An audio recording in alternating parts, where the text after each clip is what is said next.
You're listening to the Virtual CISO podcast, a frank discussion providing the best information security advice and insights for security, IT, and business leaders. Welcome to the show. Hey there, and welcome to yet another episode of the Virtual CISO podcast. With you, as always, John Very, your host. And with me today, Ron Gula. Hey, Ron, how are you today? Hey, John, how's it going? It is going well, sir. It's a Friday afternoon. Looking forward to the weekend. Always like to start simple. Tell us a little bit about who you are and what is it that you're doing every day. So I'm Ron Gula. I have been in cyber for about 25 years. I'm the president of Gula Tech Adventures. We do investing and philanthropy focused on cybersecurity to protect the nation's cyberspace. And if anyone doesn't recognize Ron's name, Ron was the, I guess founder would be the right word, Ron, of Nessus, which ultimately became Tenable Security. Yeah, so actually I was the co-founder of Tenable Network Security, and Renaud Darrison is the founder of Nessus. He joined Tenable with Jack Hufford and I, and we ran that for 16 years or so. Yeah, if you think about it, going back in those days, how many, the longevity, you guys are sort of like the Simpsons of information security. It's amazing. You think back in time to the products of that time frame. It's amazing that, and not only has it perpetuated, but it's still the best product on the market doing what it does as it was then, it is now, which is a pretty amazing accomplishment, honestly. Well, I appreciate the kind words. There's been a lot of changes in how people do compliance, security, asset discovery, over the last 20 years. But the big secret to what Tenable did is, we were always one or two generations of technology ahead of what was mainstream. So we were working on virtualization auditing before, VMware was everywhere. We worked on mobile auditing before, everybody was figured out they had to have an MDM for their network. And we were always answering ways in the enterprise to solve a question with a lot of different ways. And maybe we could answer, is it vulnerable by sniffing the traffic, by talking to a patch management tool, by doing a scan, by doing a credentialed scan. The list goes on and on. I'm very proud of the team there, and they've kept up great work ever since I've left. Yeah, I agree completely. So before we get down to business, we usually ask, what's your drink of choice? I like bourbons, usually bourbons that go good with a cigar. So I'm a bourbon fanatic as well, but the cigars not so much. I would like to have them, but with my history of cardiovascular disease in my family, they're on the off. Any particular bourbons you're an aficionado of? So I like a lot of times we'll do cigar and bourbon parties and whatnot. So I tend to get access to a lot of different types. I really like Angel's Envy right now. Yep. Of course, being from Maryland, I like Sagamore, rye whiskey. I've got a lot of friends who are really into the Scotch, different types of Scotch out there. I'll order Angel's Envy if I'm out for having a drink. It's all good. Variety is the spice of life. Yeah, I hear you. I don't know if you can see the shelf, but there's definitely a bunch of bourbon bottles on the shelf behind me, and an equally nice collection at home. So what it was, I thought. And why I reached out to you is I thought it would be interesting. So one of the challenges that we see in information security is that increasingly, much like the medical profession, it's not one discipline. People think of information security as being a discipline. It's really more a loosely correlated set of independent disciplines, information security disciplines. And so unless you are in a Fortune Global 1000 type firm, you're really not going to have all of the skill sets that you need in-house, right? So you've got to build this, what I always refer to as a trusted ecosystem. Think of that as being the right people and the right products to appropriately protect the company. And obviously, if you get it right, that's great. If you get it wrong, that's pretty bad. But I think that makes it a massive challenge, right? Because there are literally thousands of companies and thousands of products that could be part of your trusted ecosystem. So the Lord giveth, the Lord taketh away. We've got this great diversity, but it's equally hard to kind of know which ones we should be picking. So as someone who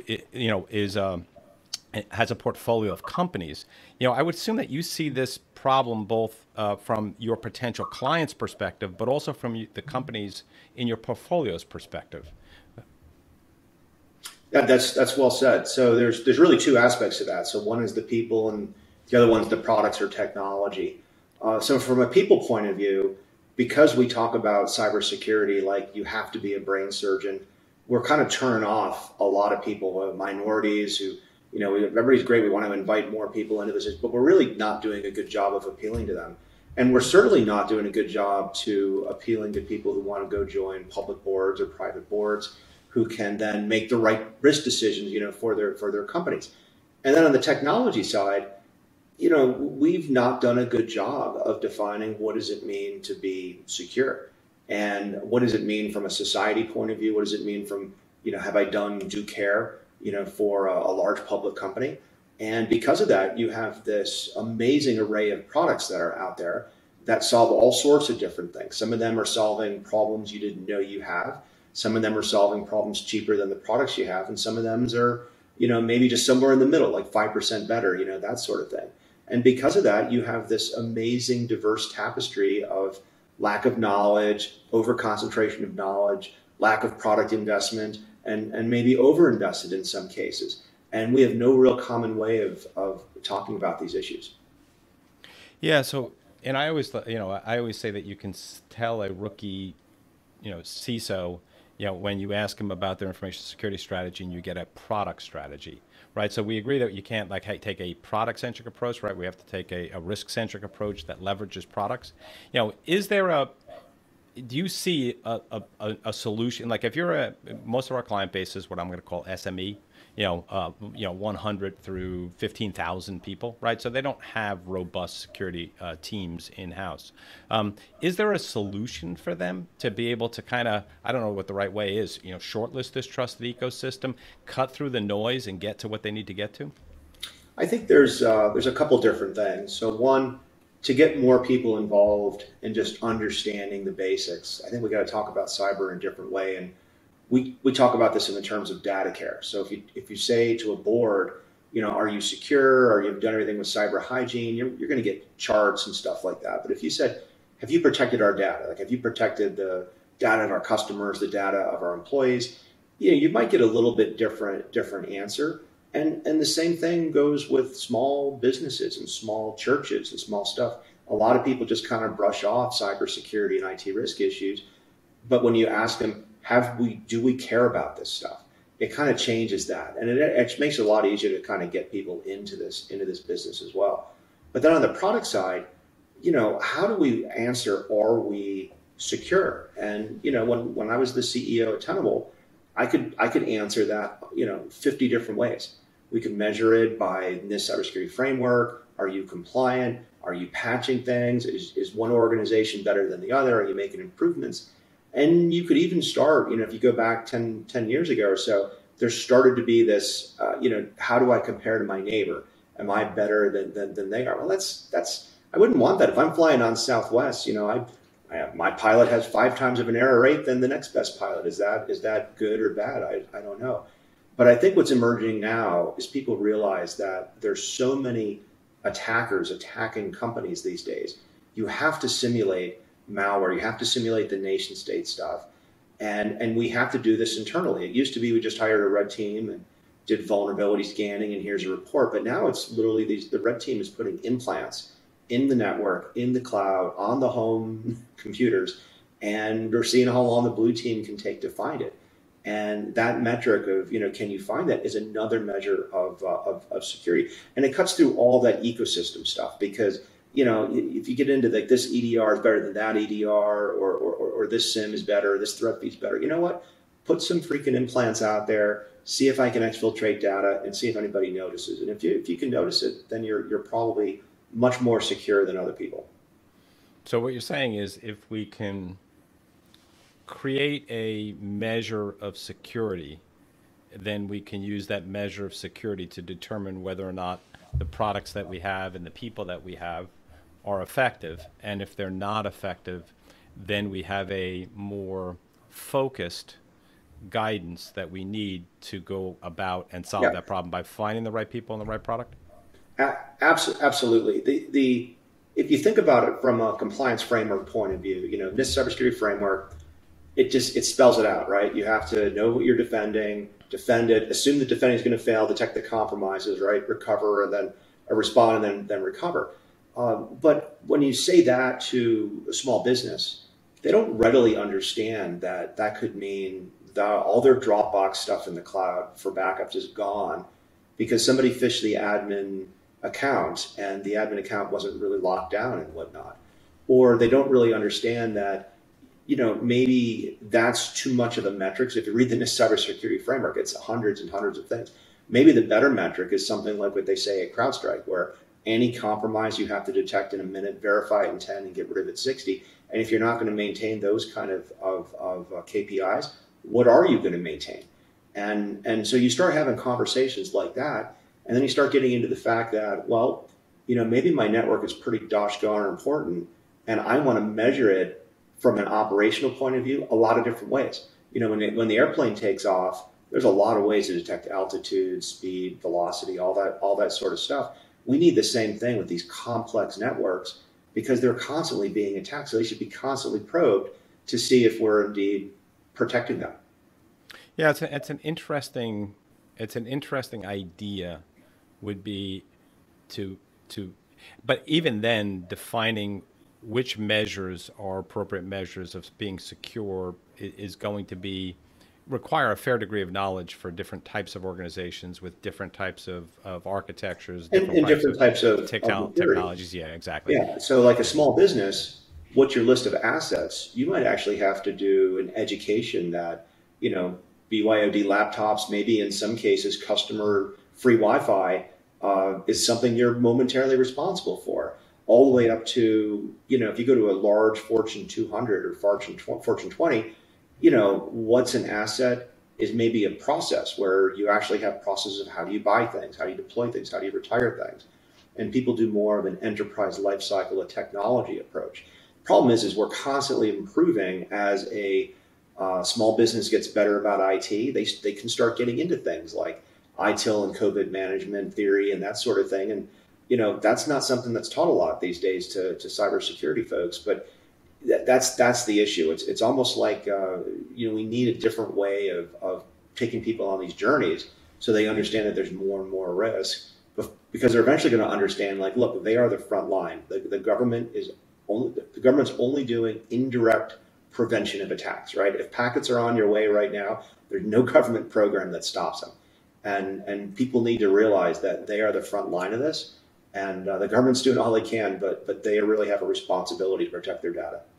So it sounds like we are like-minded in our approach because we talk about having this trusted ecosystem, and it starts with actually having using trusted frameworks, right? Because unless you really have that overarching recipe, that overarching strategy for what we're trying to do. And multiple times in our conversation, you've gone back to this idea of leveraging a trusted framework. You mentioned this cybersecurity framework, which is a great one. What I like about all the good trusted frameworks, and it doesn't matter if it's ISO 27001 series, it doesn't matter if it's NIST, HIPAA, any framework starts with that understand context, understand risk, understand control maturity, and then drive closure based on that context, right? So it sounds to me like you're a trusted frameworks kind of guy.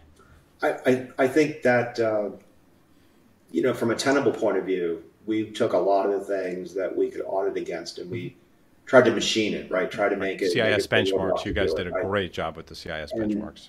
And a lot of the times, we get feedback from the field that says this stuff's really, really hard to do and more expensive, right? So a lot of times take something like the disk stakes, the way you harden computers to make them resistant to hacking. Well, they might be resistant to rebooting if you get it wrong, right? If you want to lock down, how the disk is written to and stuff like that. I've actually heard horror stories about doing things that are impactful.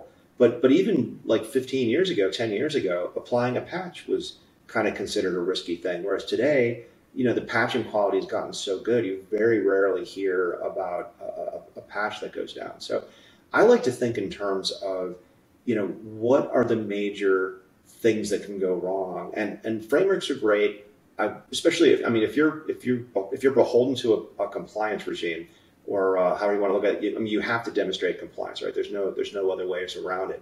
But I like to think of a higher kind of function like, how can I be attacked? Look, if I'm going to move all my servers to the cloud and I'm going to go all in on the cloud, That's great. Well, how do I monitor the cloud? How can I be attacked by the cloud? How can I do these functions I need to do?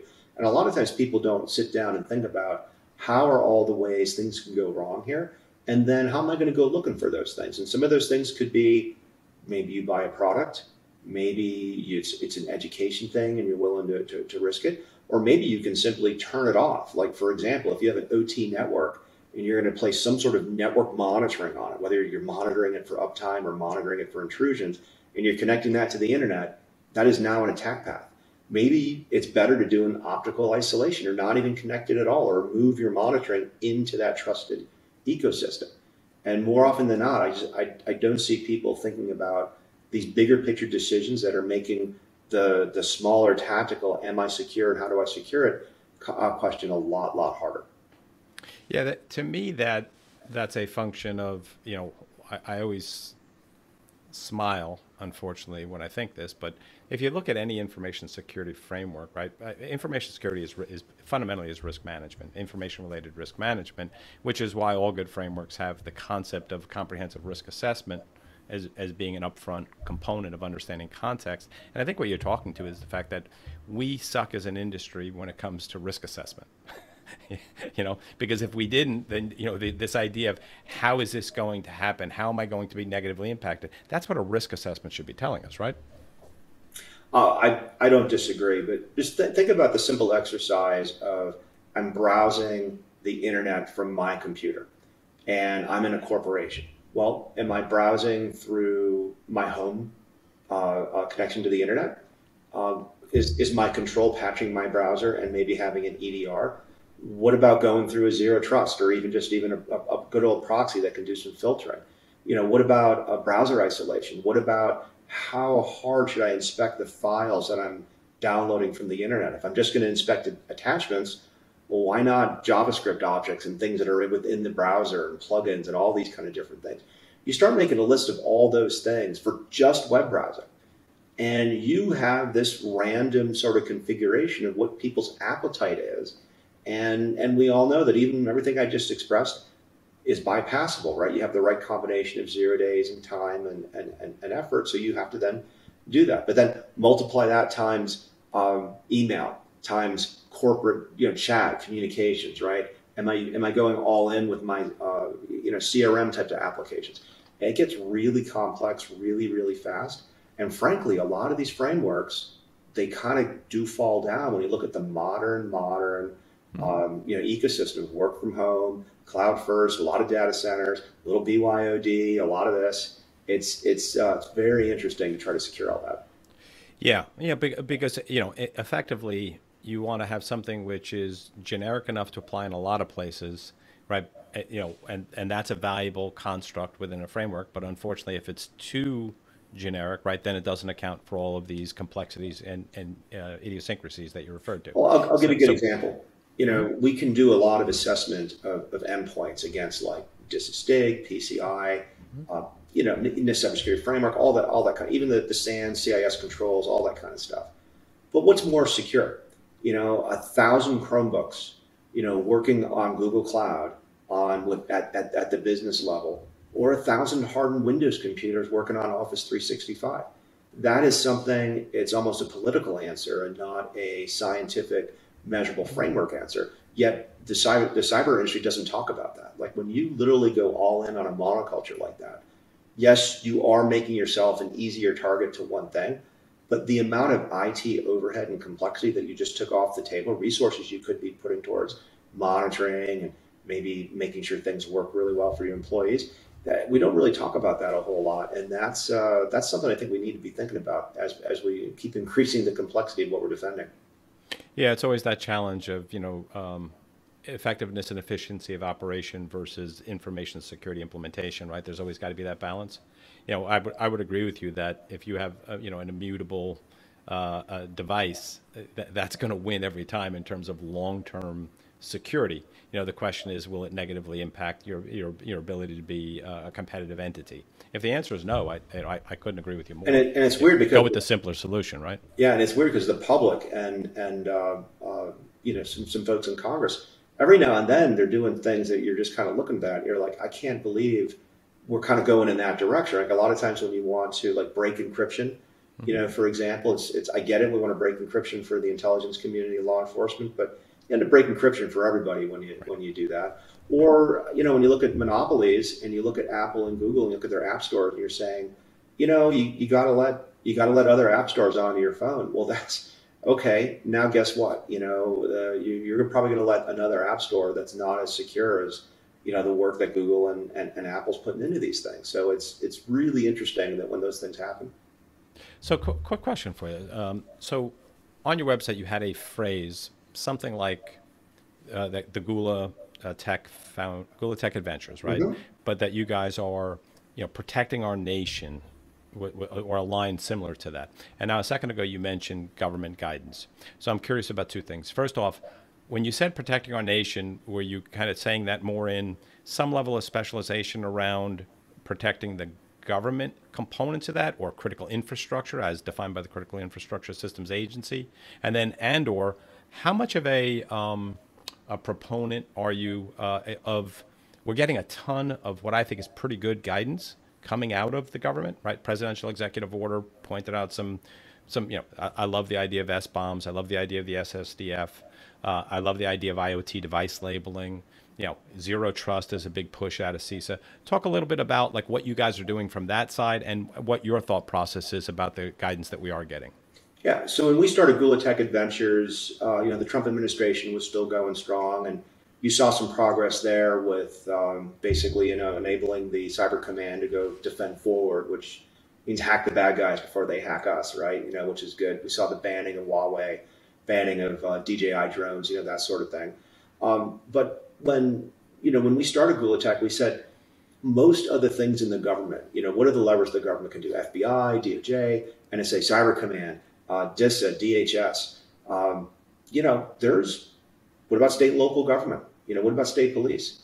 I live in Maryland, and anytime I get a chance to talk to any of the governors or anything like that, I'm always like, look, you guys could be doing a lot more. Where's the cyber fire department? Where's those things? Because if you think about what the government's doing, it's so high level and indirect. Yes, we get some standards out of them. Yes, they probably stop a lot of attacks that we don't know about and probably recover keys with methods that we don't want to talk about. But for the most part, my mom and dad are on their own, right? If they get malware on their computer, who do they call? It's a random answer depending on who you talk to, right? So a lot of what we're trying to do with Gula Tech Adventures is really three things. We're trying to bring more products that are security engineering, secure by default, things that people can use that aren't going to get hacked, or they're going to prevent hacks on a massive scale. Second thing we're doing is we're trying to make the typical hunting and hygiene investments easier for anybody. And I always, cyber companies can be acquired tomorrow. We can invest in new companies tomorrow. But a good example of this is Huntress Labs. So Huntress is an EDR client, really, really focused on SMB. And when I say really, really focused on SMB, small business, MSPs, I'm saying that when they started this business, nobody wanted to invest in them because they weren't focused on enterprise. So, it's the kind of thing that industry can solve. And we're trying to create companies that are going to be going along those lines. Now, as far as what the administration is doing, yeah, standards are great. S-bomb's great. But if you look at some of the, sometimes we're overcorrecting, like some of the guidance that the Biden administration gave to the oil and gas industry, they didn't really want to follow because they claimed they couldn't pump gas. Now, I don't know. I'm not an expert in that area. And I don't have access to all the attacks and whatnot. But there's definitely a lot of things going on. But what I would tell you this, most of corporate America is defended by small business IT shops. They're not defended by the name brand cyber things that we know. And frankly, if Russia or China came at us, those are the people who are going to have to do the defending. And don't get me wrong, the banks are going to have their resources, the telcos are going to have their resources, and there's a lot of cool technology and people in those things. But if you think about the 99% of America who needs to pump gas at the gas station and what that can do, it's really small business that's making up that supply chain. And I want to see more technology and people focused on it. And that's really the basis of what we're doing at Gula Tech. Gotcha. So question for you. So, if we take this idea of this trusted ecosystem, right, and through you talking about the complexities of some of this stuff, you can see what the value proposition of you need to piece together the right companies, the right products, the right people. How does that influence your portfolio construction of companies, right? You have a ton of companies there. Is that anything to do with the way that, is there any consciousness of that concept as you're building out your portfolio? So I've got a short list of stuff that I don't like to talk about that are some big problems I'd love to see solved, because it ends up pointing fingers at some of the big tech out there and whatnot. I don't want to go down those roads just yet. But every company when we get pitched at, we're like, look, is this a fundamental problem about how something can be fixed? And could it be applied at a great scale? So for example, we're in a company called Halcyon. Halcyon has a AI trained agent that stops ransomware. It doesn't do all malware, doesn't do all APT. It just focuses on ransomware. And that's a very niche problem, but that's the kind of problem that's scaring the bejesus out of boards and CISOs and that kind of stuff. So that's a kind of good example. Or in other companies like Threat Blocker. Threat Blocker, if you think of the traditional CISO where they buy dozens, if not 100 threat feeds, and then kind of wait to get hit, and the hunting team finds a hash or a DNS name or an IP address, says, oh my God, it was Fin7 or these people from Russia or a new malware group, who knows? Well, why couldn't we have blocked those things at the endpoints or even on the edge of the network? So Threat Blocker is a network device that can do this in the cloud and on-prem and block those things. But you see, there's at least these 2 or 3 things I've talked about so far. They're all sort of these basic fundamental problems that it's a technology that can do it. We've done similar investments for intrusion prevention, authentication. One of the things we like to do is the SOC analyst, right? Typical SOC analyst is a burdensome, long, they're overworked. So we're interested in tools that can help them. One of them is Polarity. Polarity just makes their job of chasing down IOCs and threat information and what do we know about this stuff almost an instantaneous type of activity, because it's a visual overlay on their desktop. So I always kind of hesitate a little bit, because I'm not about pitching all the portfolio and whatnot, but almost everything we invest in, we really have some conviction that this is solving some sort of problem that I think is critical for a variety of reasons. Gotcha. Quick question for you. Just generally, like you mentioned Huntress and them being a SMB, SME focused product. Do you have a preference when you're investing? I mean, like you said, a lot of organizations only want to invest in companies that sell to the enterprise, which leaves way too many companies that are critical to our economy and our national defense, not well protected. Do you have a particular target range for your clients, or for your investments? Excuse me. I really don't. So we've got a great team of people working here, and we can really look at a pitch and then kind of go, look, maybe it's a great team and maybe it's even a great deal financially, but do we want to be the 10th, vendor or venture capital investing in this space? I'd rather be the first person in an industry that, doesn't take off and we maybe lose a little money than be like the second or third and like maximize our return or something like that. Almost everything we're doing is trying to move the needle in a direction that people should be doing things. One thing we haven't touched base on yet, right? So you got Gula Tech Adventures, but you also have Gula Tech Foundation, which looks like you're doing some really cool stuff there as well. Could you give us a little idea what they're doing? And specifically, I thought the grant program idea that you guys have there is really interesting. So when we first started, my wife and I, when we left, my wife Cindy, she worked at Tenable as well, and so when we left, we kind of branded ourselves as Gula Tech Adventures, and we were, writing checks, trying to get to know, some of the nonprofit and cyber kind of area. When I say nonprofits and cyber, I'm not talking about cybersecurity for like churches and schools. I'm talking about actual organizations that have, a mission to do something in cybersecurity, such as bring more minorities, women, African Americans, try to be more awareness of cyber. And we met the Hewlett Foundation, talked to the Craig Newmar organization. We talked to a lot of different folks out there.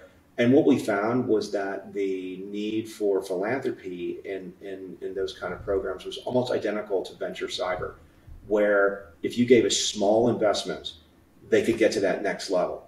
And maybe that next level, they need a bigger investment. And maybe as a venture capital, you reach a point where you're not going to write a $100 million check, but there are organizations out there who will write those kind of checks.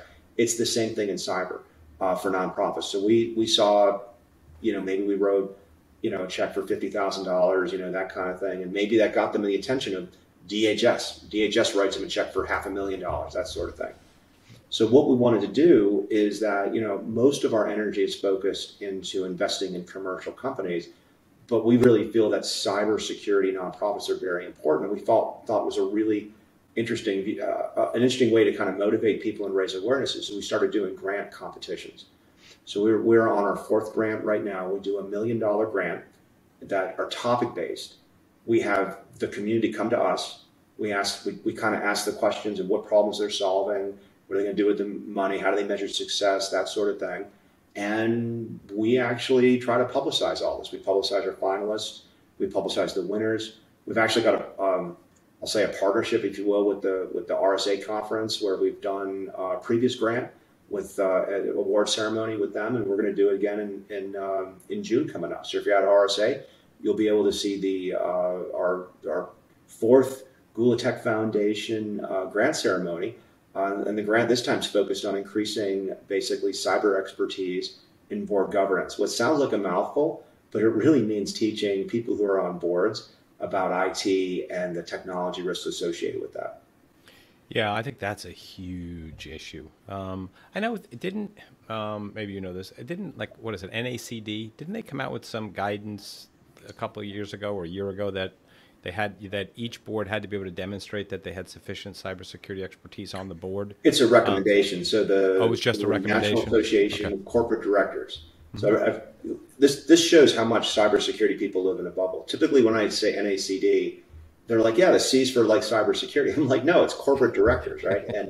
and if you haven't been on a board, if you haven't been working at a company that does hundreds of millions of dollars in revenue, you have CFOs, chief financial accountants. You've got lawyers, you've got a lot of different people responsible for how are people paid, what kind of risk are we going to take, and so on. What NACD said is that, we want to have some cyber risk. And a lot of times these boards don't even talk about cyber, they talk about tech risk.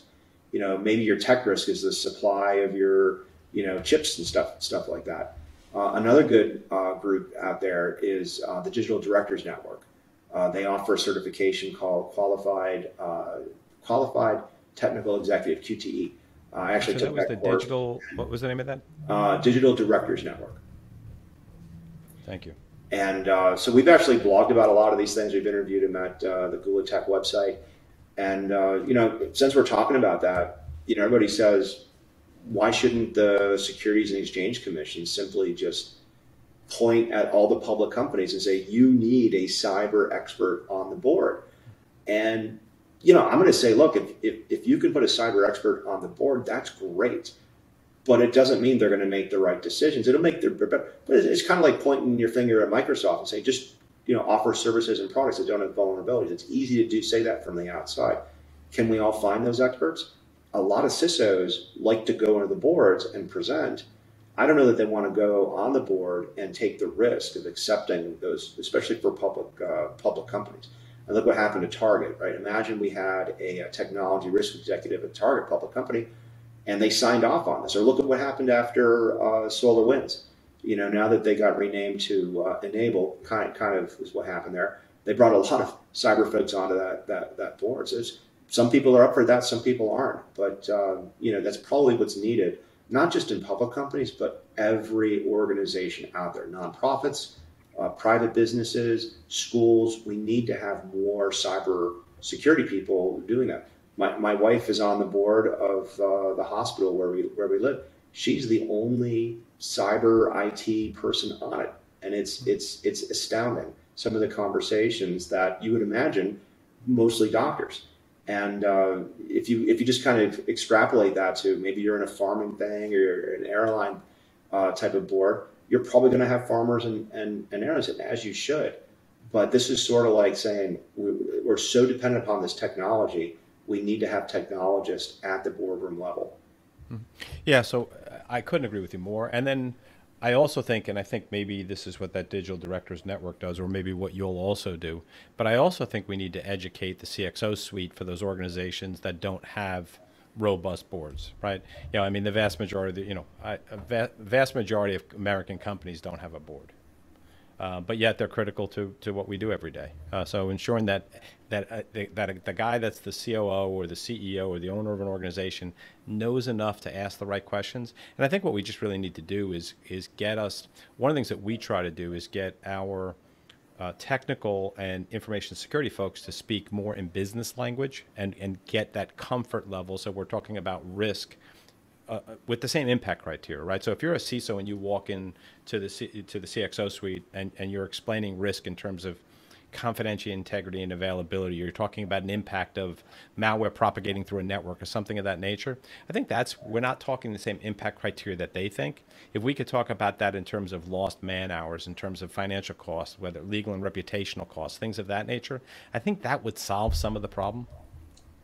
It may. That's also a little bit of fear. Because of this, if you buy this, you're going to have less less of an impact. And we've seen those kind of tactics kind of come and go. But I still kind of believe we need awareness, and fear is a type of awareness. So is just sound IT design. So is understanding all the different risks that are out there, and asking the board members and the chief leaders, what responsibility are you willing to take here? Mm-hmm. Yeah, and I hope you didn't interpret anything I said as I'm not a FUD guy. I don't believe in it at all. I was just trying to get to the point that I think that the average business guy lives his life from a risk-based approach, right? He's making decisions every day in terms of financial investments and markets you're moving into using risk-based metrics, yeah. Right? But, so if we can get information security risk to be talked about with the same metrics, the same impact criteria as they're using for other decisions, I think we're putting them in a more advantageous situation to help govern cybersecurity. Oh, I definitely agree. And FUD definitely works. And even if you're not subjecting yourself to FUD and you're a CISO, chances are the odd call you're going to get from your CEO or a board member during the middle of the night is going to be FUD that they saw on some news organization or some news story or some hack of the week. And I mean, I think a lot of CISOs now are probably getting asked, could we withstand an attack from the Russians if they came at us? What if the Russians tried to shut down air travel or sea travel because they didn't want us to, resupply Ukraine?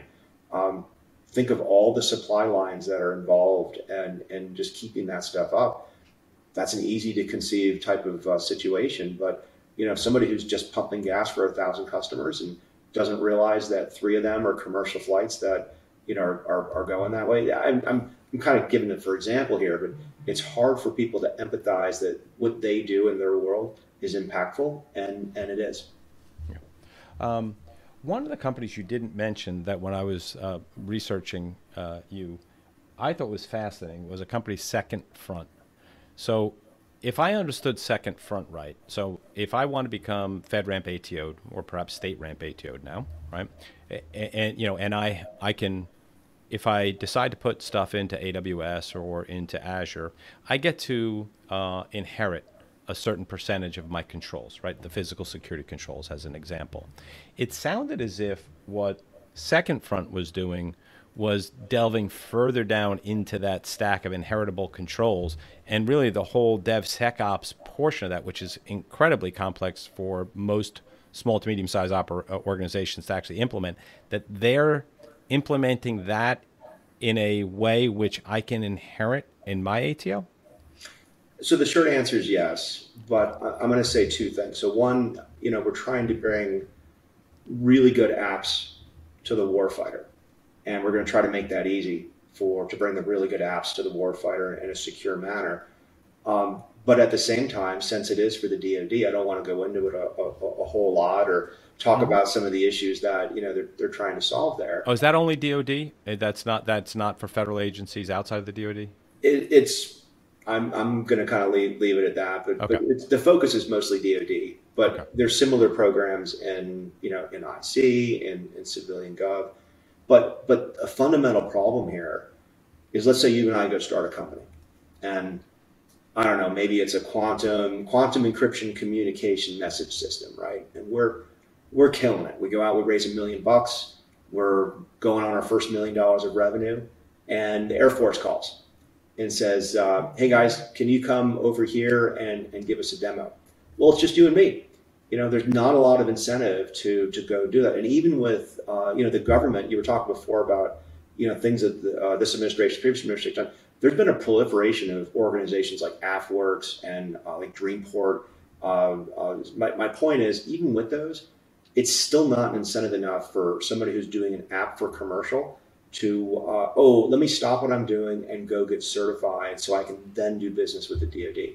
At the core, that's what Second Front's trying to solve. They're trying to make it not only really easy for like startups to do that, but there's basically a backlog of stuff that the DoD wants to use that they can't use, and so that's kind of what's going on there. Yeah, that sounds win-win, because on the government side, they get access to something valuable sooner, and on the service provider side, I mean, going to a FedRAMP moderate A2, even not even necessarily a high, is a $500,000 plus investment. It's 18 months or 12 months for most people's time. So really, what you're doing is kind of win-win on both sides. Let's just say they're attacking that problem. That's cool. That's cool as hell. So any other, you have I don't know, 30-ish companies in your portfolio. Any others that you're excited about? So I was happy to talk about the ones that, that we spoke about. One I'm going to mention, and I really feel bad for the whole portfolio because they're all like, which one's he going to mention next? But one that's kind of interesting, and this is something I think we've all been there with, when like they've had a parent, a grandparent get phished. So one of our companies we've invested in is called Pixm. It's PIXM is the name of the company. And what they do is they have a browser plugin that before you click on login, they use computer vision. They look at the thing that you're about to log into. If it looks like Amazon, Google, Facebook, eBay, that sort of thing, but it's not coming from a known domain for that, they're like, look, don't click on that. And this is actually a very, very simple problem. And first of all, it's free for end users. So you can give it out to people who you think might be high risk, or just keep it going there. But they have an enterprise version that allows people to collect, what did Larry or Sally see at the time of phishing? And that's actually something that not a lot of phishing solutions do, because most people are trying to stop it upstream, like try to open up in the sandbox, opening it up, invest, doing some threat intel on it, that kind of stuff. But what Pixm's doing is, because they're doing it at the time of phish, and it's independent of all that threat intel stuff, they actually get a very unique signal when it comes to what's out there. So, but since there's a free download out there, I figured that might be worth people to. Yeah, that's a really cool idea. So basically, what they're doing is that the HTML rendered becomes an image to them, and they say, does this look like? So this looks a lot like an Amazon page, but that's not coming from Amazon.com. I'm going to. You're basically whitelisting things that look like login pages that I'm about to log into. So it's pretty slick. That's pretty cool. The corollary to this, if you're a SOC operator and somebody in accounting got phished, and they're like, oh, I clicked on this link and I saw PayPal, or I saw, my bank's wiring, portal. But you and I go to it now because we're trying to investigate it. That's gone, right? C2 infrastructure, the phishing infrastructure, it's very quick. So, and not only is it gone, but maybe I can't even collect intelligence on it anymore. Maybe nobody else in the industry saw it, because who knows what percentage of phishing infrastructure we're actually tracking. So having that image from that endpoint is really, really interesting. And I had another CISO point this out to me.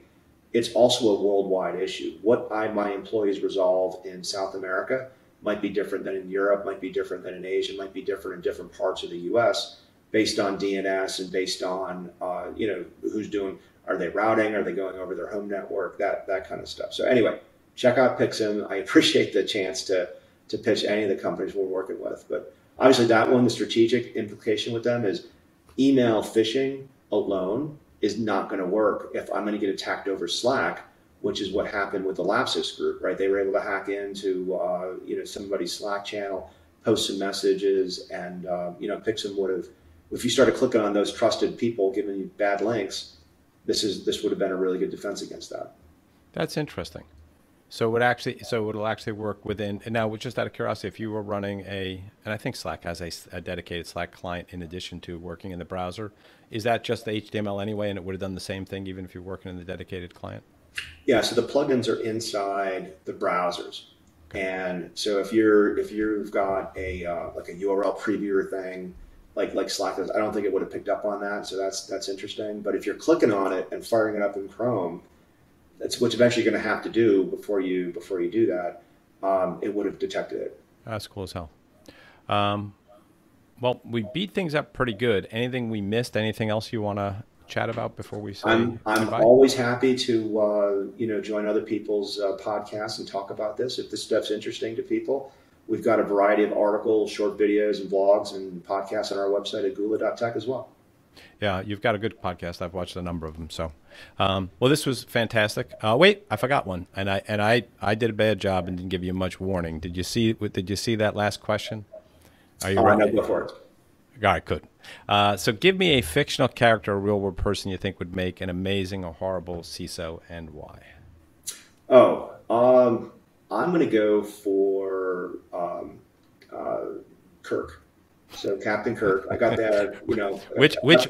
Which era of Captain Kirk? I'm going to go. So it's the similar. The second Kirk is kind of a Shakespearean interpretation of the first Kirk. But what starship captain?